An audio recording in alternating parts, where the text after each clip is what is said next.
இப்படி பண்ணா நீ இப்படி பண்றதே இப்படி பண்ணா சரியாயிடுமாடா? நீ அதுக்கு திருந்தணும்டா நீ ஆனா திருந்தாத ஜென்மமா இருக்கியே. எப்படி நாங்கெல்லாம் வந்துட்டு ஒண்ணு வச்சு ஃபேமஸ் ஆயிட்டு இருக்கோம். ஏண்டா இத்தனை வருஷம் அவங்க பார்க்காதது, இத்தனை வருஷம் அவங்க ஃபேமஸ் ஆகாதது உன்னை வச்சு பேசி ஆளாளுக்கு வியூஸ் ஏத்திக்கிறாங்க, ஃபேமஸ் ஆயிக்கிறாங்களா? சரி, நீ ஒருத்த வரல, அவங்க என்ன பண்ணிருப்பாங்க?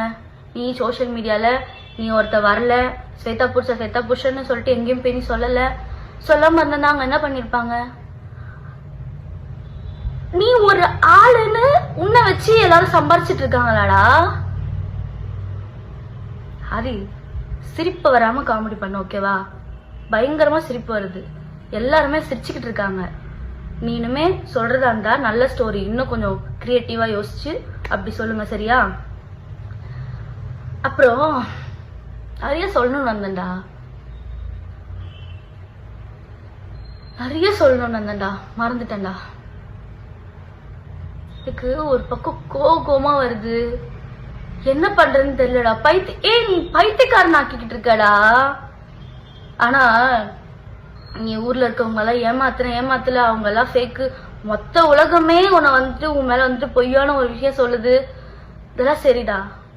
நான் உன்னை நம்பினல, உனக்காக தானடா நான் இருந்தேன், ஒருத்தருக்காக மட்டும்தான்டா நான் இருந்தேன். என்னையும் ஏமாத்திட்டு தான் இருந்திருக்கேன்.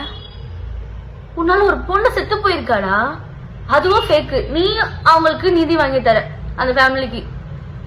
அந்த பொண்ணுகிட்ட என்னடா பேசுன? அந்த பொண்ணு என்னன்றா சொல்லி பிளாக்மெயில் பண்ண? அந்த பொண்ணு சூசைட் பண்ணிருக்காடா, வீடியோ எடுத்து வச்சு.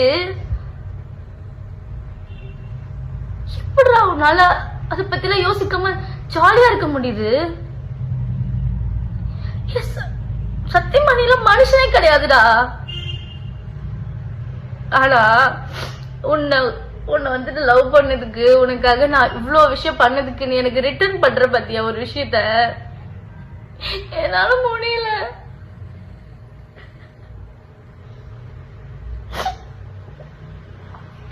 என்னால நிம்மதியா வேலை பார்க்க முடியல. எங்க போனாலும் நிம்மதியா இருக்க முடியலடா. என்ன ஃபாலோ பண்றியா, போனை ஹேக் பண்றியா, யாருக்கும் என் கான்டாக்ட்ல இருக்கவங்களா மெசேஜ் அனுப்புறியா? அப்படி என்னடா நீ இவ்வளவு பண்ணிட்டு நான் உன் கூட இருப்பேன்னு எப்படா நீ நம்புற?